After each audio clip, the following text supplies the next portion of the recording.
Hey everybody, Pastor Greg here. I'm excited about life, and I know that you are too, because life is so good and it keeps getting better all the time. Life keeps loving us because we are unconditionally loved, because we are worthy, perfect, whole, and complete. I hope that you're enjoying this month's series based on the work and based on Byron Katie's latest book, A Mind at Home with Itself. If you'd like to get the book, there's a link here for you to get it, and we also encourage you to download the worksheets. Download the worksheets that will allow you to go through the work, through the 4 questions, and question any belief that you've held to be true that is causing you to suffer. One other thing I want to ask you to remember is to save the date, because starting next month, we're in our anniversary month. March is the month that gives birth to CSC.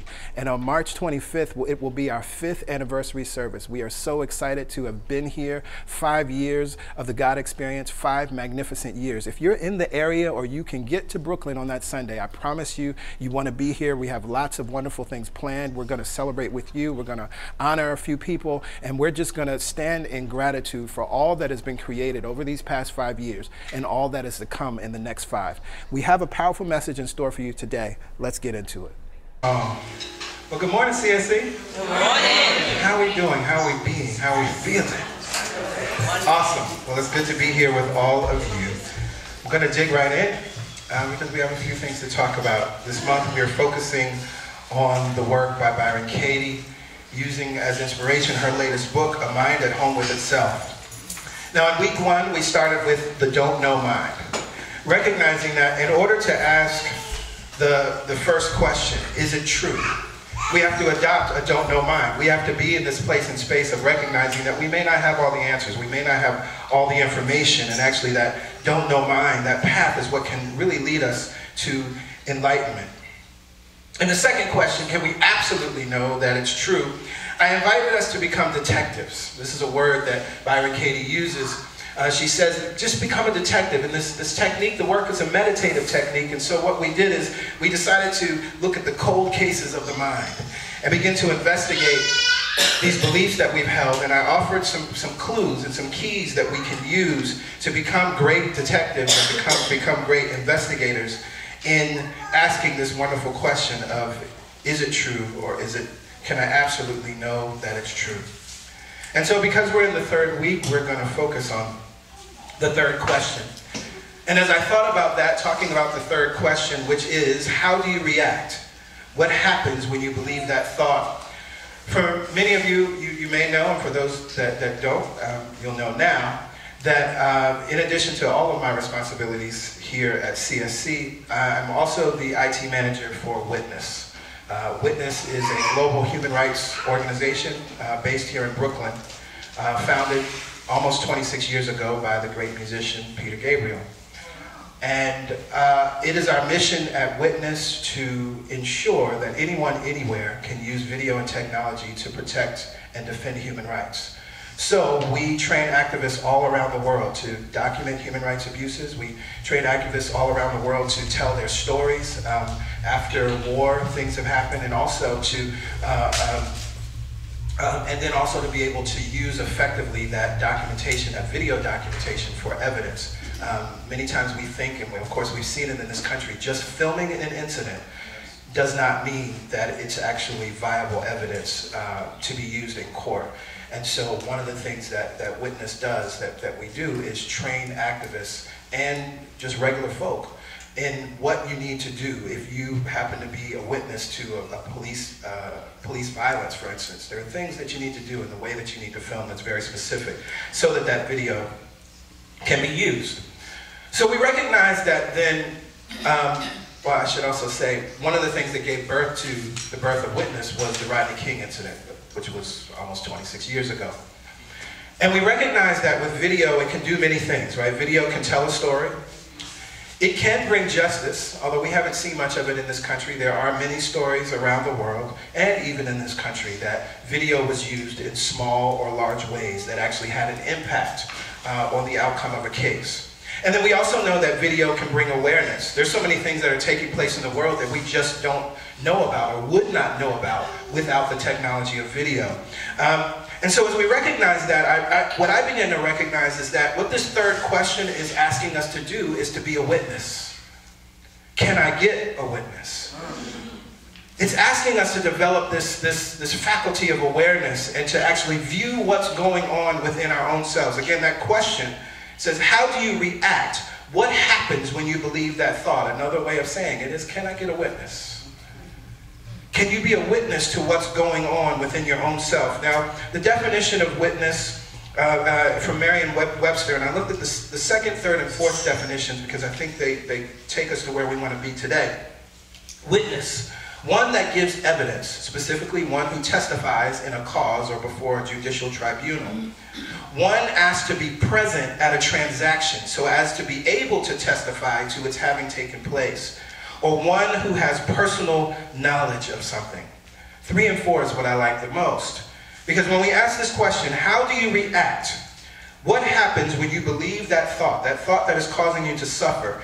You're asking now to be present to this transaction. You're asking to be present to this meditative process that we call the work. You're asking to be this person who has personal knowledge of something, because you do. As you've been asked this question and as you've challenged yourself to even decide whether it's true or false, simply a yes or no question, then you're now asking, because you're the only one that has personal knowledge of it, to be a witness. And so in order to be a witness, I recognize that being a witness requires 3 things. It requires willingness, it requires non-judgment, and it requires awareness. Now, willingness, when I hear the word willingness, it always takes me to A Course in Miracles. And this is something that we talked about in week 1, that the work by Byron Katie and in her words and teachings, A Course in Miracles, and the teachings of Abraham Hicks, it's one voice with different inflections. And so the willingness, what does A Course in Miracles say? This is in chapter 18, in the 5th section, which is called the Little Willingness. We read this: trust not your good intentions, they are not enough, but trust implicitly your willingness, whatever else may enter. Concentrate only on this and be not disturbed that shadows surround it. That is why you came. If you could come without them, you would not need the holy instant. Come to it not in arrogance, assuming that you must achieve the state its coming brings with it. The miracle of the holy instant lies in your willingness to let it be what it is, and in your willingness, for this lies also your acceptance of yourself as you were meant to be. And so I love this because, as we highlighted last week, Byron Katie shares that the work is really a meditative process, and many times when she's working with someone, she'll ask them to close their eyes at this point. Because so many times, because we're living in the story of he did this to me, or she did this to me, or they shouldn't have done this, right? Or they're smarter than that, or I'm smarter than that, or I know better, right? All of these different beliefs. And we begin to question them. What we need to do at this point is close our eyes, to be a witness, to see it again. How do you react? What happens when you believe that thought? Now, I love here when we think about willingness, it says, trust not your good intentions. Because see, some of us, we do the work because it's the spiritual thing to do.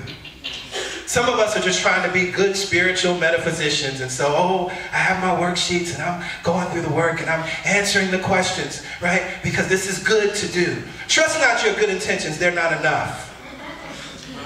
But trust implicitly your willingness, whatever else may enter. Now, why is that important?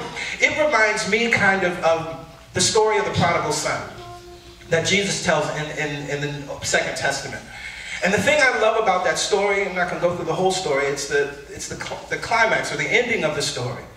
That after the prodigal son realized that he could go back home, he's sitting there in the slop with the pigs, and he realizes that even my father's servants have more than enough. And he turns around and goes back home. According to the story, it says even when he was afar off, his father saw him and sent people out to meet him.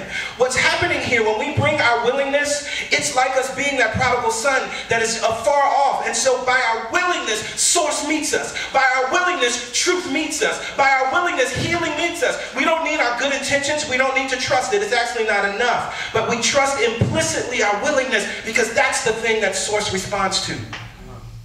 It goes on, it says, concentrate only on this and be not disturbed by shadows that surround it.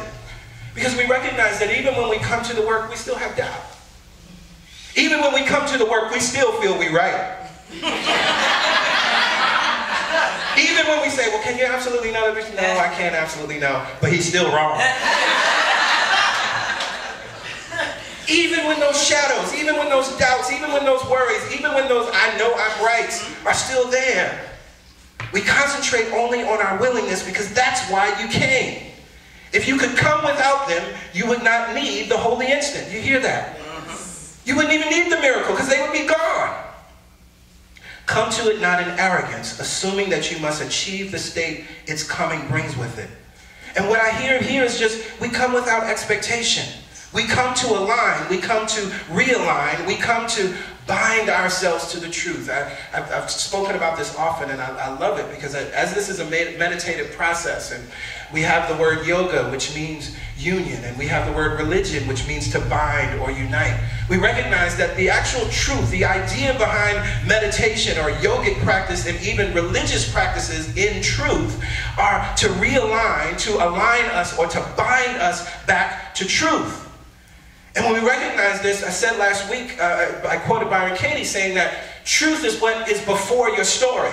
Now she says it another way. She says if you drop your story, you're open to learning. But as long as you believe your story, you're just open to pain.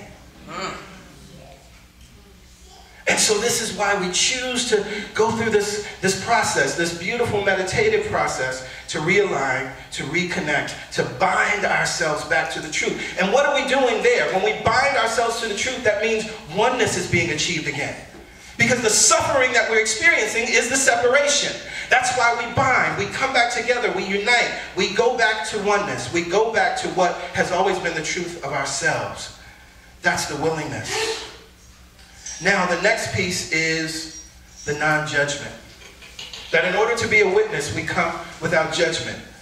I was thinking about the idea of when we think about witnesses to a crime or a car accident or any sort of thing, we call them what? Innocent bystanders. And this is what you're asking to be in this moment. You're asking to be the innocent bystander, to hear this question again. How do you react? What happens when you believe that thought? As an innocent bystander, describe the scene. And Byron Katie, she offers that we can expand this question even more in this way. Does that thought bring peace or stress into your life? What images do you see, past and future, and what physical sensations arise as you witness those images? Do any obsessions or addictions begin to appear when you believe that thought? Do you act out on any of the following? Alcohol, drugs, credit cards, food, sex, television, etc. Also witness how you treat yourself in this situation and how that feels. Notice all the effects of believing that thought. And it's important to expand this because so many times when we go through the work, how do you react? What happens? Oh, well, I get mad. Oh, well, it doesn't feel good. You know, and that's all we say. But it's important that we take this journey. One, I love the question. Does this thought bring you peace or stress? Right? But we go deeper into, do any obsessions or addictions begin to appear when you believe the thought? Do you act out in any of the following ways? Alcohol, drugs, credit cards, food, sex, television, and on and on and on. Also witness how you treat yourself. What I like to say many times when we're working with someone, how do you talk to yourself about yourself when you believe in this thought? The other key thing to remember here, this is also where we can bring forgiveness and not punish ourselves for our behavior. The addictions, the compulsions are only the result of a false thought that you've been believing about yourself. That's all. You're not a bad person. There's nothing wrong with you.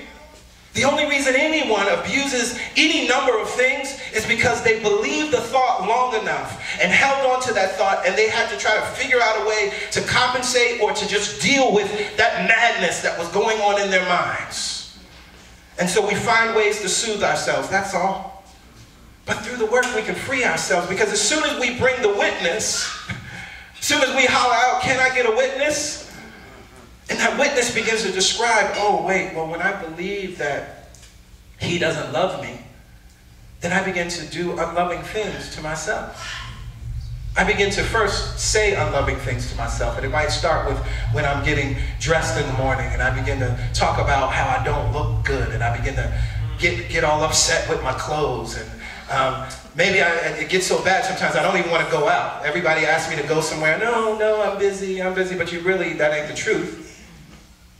Because I believe that somebody else doesn't love me, I'm now not loving myself. And then it may go on, it may move beyond just the way we dress, but we may find compulsions, we may find addictions, we may find other ways to quiet that voice in our minds. Again, that's the only thing that's happening. Particularly with alcohol and drug abuse, that's what's happening. We're trying to quiet that voice, that lie. If I could just not hear that lie for the rest of the night and be in a drunken stupor, I feel better. That's all that's happening. The problem is that, of course, the addiction, then we have to keep feeding that. We have to keep doing that over and over again. And then what happens? Of course, then it begins to affect our family. It begins to affect our relationships. It begins to affect how we show up. What happens? Then it could affect our job or our career. Right? All of these things begin to happen from believing a thought. But when we bring the witness to it, then we can begin to change it and begin to heal. Now, as I talked about the parallels, of Course in Miracles, Abraham Hicks, Byron Katie, there's also another parallel, and it's Eckhart Tolle. And I love what Eckhart says, because Eckhart is a very esoteric kind of guy, right? He talks really big picture, you know, and it's great power of now and a new earth, and he's bringing us into this idea that if we can live in the present and learn to focus and live in that place, that we'll find bliss and ease. But what he says, recognizing his teaching is sort of the macro, that Byron Katie is the micro. Byron Katie is the tool that you can use to then fully act out what Eckhart is teaching. And so he always tells people to go to the work. Like he'll answer a question and be like, yeah, a book you should read is Loving What Is, right? And take yourself through the questions, because he recognizes that it's one of the easiest ways to begin to move out of this non-judgment. And so he says that awareness is key. Awareness is what's key to releasing judgment and to stop believing the thoughts that cause us to suffer. So if we come out of willingness and then we bring in the witness, that non-judgmental, innocent bystander, then the awareness is, this is where we answer the question and acknowledge what is happening as we believe this thought. So last week, I introduced you to Joanna, the conversation between Joanna and Byron Katie. And her belief was, he didn't hug or acknowledge me. And through those first two questions, she got to the place where she could say she couldn't absolutely know that it's true. But of course, we have the third question. And so Byron Katie asks her, notice how you react. What happens to you emotionally when you believe the thought, he didn't hug or acknowledge me? Does your chest tighten? Does your stomach flip over? Do you get heated? Do you experience anxiety? Do you attack him with your words or with a look? Y'all know about that, don't you? A demand, an insult, or some form of punishment. Notice, how do you react when you believe the thought, he walked away without giving me a hug or acknowledging me? And so this is the moment where we take a breath. Let's just take a breath. And because it's a meditative process, we close our eyes and we begin to witness. We begin to see the scene all over again. But now we're witnessing our own emotions. And so Joanna, as she goes through this process, she responds, I get very anxious and needy. Very needy. I doubt myself. I doubt my worthiness. My self-worth goes down. And then I feel like I have to beg him for attention. Then I start thinking, oh, I'm too needy. And I question everything. I get desperate feeling almost. Reaching, like trying to grasp for something that's not real. There's so much that she says here. Because by believing this one thought, this one experience, he walked away without giving me a hug or acknowledging me. She begins to get anxious. She begins to become needy, very needy. She doubts herself. And let's think about that. If she's doubting herself, do you think that doubt just only shows up in her romantic relationship? Or do you think it shows up when she's at work, when all of a sudden she doesn't feel acknowledged by her manager or a coworker? So now she's not only doubting herself in her relationship, but she's doubting herself when she's at work. But then she might doubt herself, if I don't know if Jonah has children, but she could start doubting herself when she's interacting with her kids, or doubting herself when she's interacting with other family members. And then, because she's in that place of doubting herself and doubting her worthiness, her entire self-worth goes down. And if you don't know you're worthy, how do you show up in the world? What are the things that you begin to accept if your self-worth has gone down? What are the things you begin to agree to that are against your better judgment and against your worthiness if your self-worth is down? One thought. he walked away without giving me a hug or acknowledging me. And then she goes on and she says, then I feel like I have to beg him for attention. Then I start thinking, oh, I'm too needy. Self-judgment, self-criticism. And again, if we let that go long enough, then she would begin to harm herself in some way physically. And again, this is why we can bring non-judgment to any of those activities, because we understand the roots of it. We understand where it comes from, and then we understand how it can be healed. Now, I'm synthesizing this a bit because Byron Katie takes her through actually multiple beliefs related to the story. But as she takes her to the multiple beliefs, she also says, I start believing all sorts of stories. That he doesn't really care, that he doesn't love me. Again, we're going deeper down into this rabbit hole. And Byron Katie asked her, when you believe the story, how do you feel? Believing the story, Joanna says, it's lack and need and abandonment and aloneness. No one's ever there. It's a nightmare. It's a total nightmare. She begins to believe that nobody's there for her. Now, what's interesting about this experience, too, is as she began to unravel and unpack it, what was actually going on is that her love, this wonderful gentleman, was going to the store to buy a tool to fix something for her. He doesn't love her or acknowledge her. What he was doing was actually a very loving act. He was on his mission, right? Which is how we as men get single focused. We're on a mission. I got somewhere to be and I got a problem to solve. I got something to fix. He was on a mission for his love. He was like, right? That's the mode he was in. Because there was something she needed and he wanted to provide that for her, but he doesn't love her.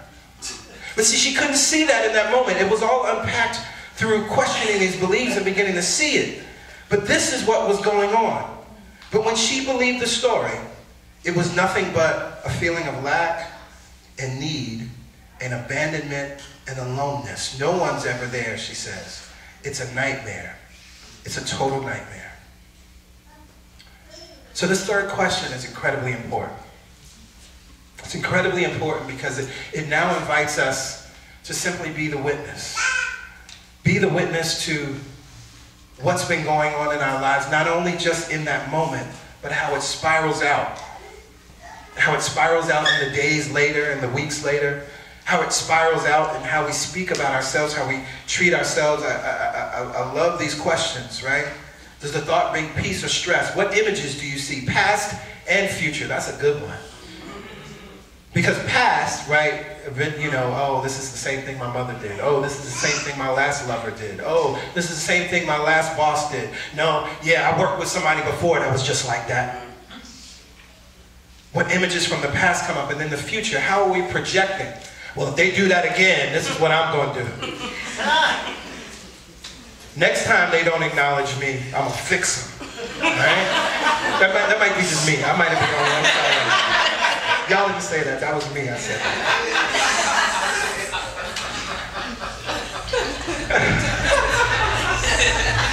That's that cancer energy. You know what I mean? Lord have mercy. And so we can recognize how we're just projecting into the future and creating some mess that don't exist, that's not going to help us. Because if you try to fix somebody, that means you're going to get fixed. Right? Doesn't work. And then we have, do any obsessions or addictions begin to appear when we believe the thought? Notice all the effects of believing this thought.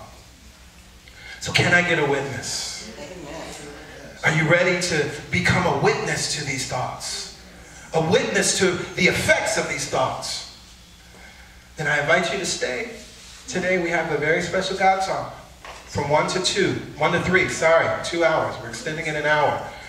We have additional worksheets so that you can fill out the worksheets, sit, go through the questions, fill out the worksheets, and then Pastor Yolanda and I will take you through the questions and work with you and help to coax out the truth so that we can drop the story. If you can't stay, if you're online, if you're watching us on YouTube, however you're watching us, then download the worksheets. The links are on YouTube with the video. Download the worksheets. We're emailing them with everyone. If you're on our mailing list, you will get the worksheets. But it's important that If you download them, actually do the work. Take the time. Tomorrow's a holiday. Do the work, then go see Black Panther. All right? There's enough time to do both. And you feel really good about yourself. If you've done the work, and then you can go out and celebrate and live in the land of Wakanda. And so I want to leave you with this quote from Byron Katie. She writes, "If you drop your story and really look at yourself, you'll meet the love of your life. We can't receive that from another human being until we find it in ourselves, until finally we discover that it's not possible to be rejected." And so bringing yourself to this work, it's what will allow you to fall in love with yourself. And then you'll know that you're loved unconditionally, that you're worthy, that you're holy, that you're powerful, you're amazing and brilliant. And no one and nothing can reject you because you're one with all of life. With that, I invite everybody to stand.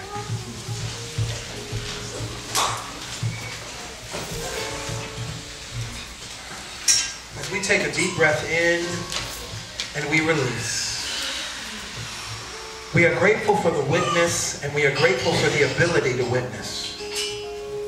We are grateful to be the observer of life in this moment, that through the invoking of a question, how do you react? How do you respond when you believe that thought? We now move from the actor to the audience, and we can describe the scene. We can describe every aspect of this play that we've created, this story that we've created through this belief that is causing us to suffer. And the witness shows us something powerful. The witness shows us whether the belief brings us peace or stress. The witness begins to show us all the effects of believing that thought. The witness begins to show us how that thought reverberates out into other aspects of our life. The witness begins to show us, innocently shows us, how we treat ourselves and how we speak about ourselves and how we doubt ourselves and how we create ultimatums and how we limit ourselves and how we call ourselves small and unworthy and unnecessary, and we call ourselves a mistake. We are grateful and thankful for the witness, because as the witness is innocent, just showing it to us, the witness also knows that this is simply an illusion. We know, and the witness knows, and is showing this to us so that we can love on it and watch it fade into the distance. The witness is showing it to us to lead us into the next question. The question which then inspires our imagination. Who would you be without that thought? The witness is here to take us into a place of seeing a new land and a new world, a new story, a new play, and new actors, where we are free, where we are liberated, where there is no suffering, where there is heaven now. For that is the opportunity of the work, and we are grateful for it. We are grateful for this beautiful meditative process that is a way for us to experience heaven now. That is a way for us to experience no suffering now. That is a way for us to experience no crying, no dying now. This is what the metaphor, the symbol of heaven is all about. We hear the song sung that we want to go over there one day where there'll be no crying, where there'll be no dying. And it is the call of our soul to live in a place where there is no suffering. And that place only exists in our mind. Right here and right now, through these questions, we can move into that place. To that place where there's no more dying, where there's no more suffering, where there's no more crime. And it's unending, it's eternal love, it's eternal joy, it's eternal sunshine. And it's within our own minds. Thank you, Mother, Father, God, that heaven is a place that we can access. Thank you, Mother, Father, God, that heaven is now. Thank you, Mother, Father, God, that there is a kingdom, the kingdom of heaven that is within us, and it is spread out all around us. As Jesus says in the esoteric gospels, but many do not see it. Many do not see it because of the thoughts that they've been believing. But as we choose to free our minds, as we choose to free our minds of these negative thoughts and negative beliefs, these beliefs that don't serve us, so we become full-fledged citizens of heaven. And as we become the full-fledged citizens, we invite more to come in. We invite our brothers and sisters to come back home. We invite more to come into this place that they belong to, that their citizenship is being held for them, waiting for each and every one of us to free our minds. So it is with joy and thanksgiving that I release this prayer. So it is with joy and thanksgiving that I release this prayer back into the law, which is always in operation, operating for our good, guiding us into our good, leading us into more good. And together we lift up our voices and we say, amen. Amen. Ashe.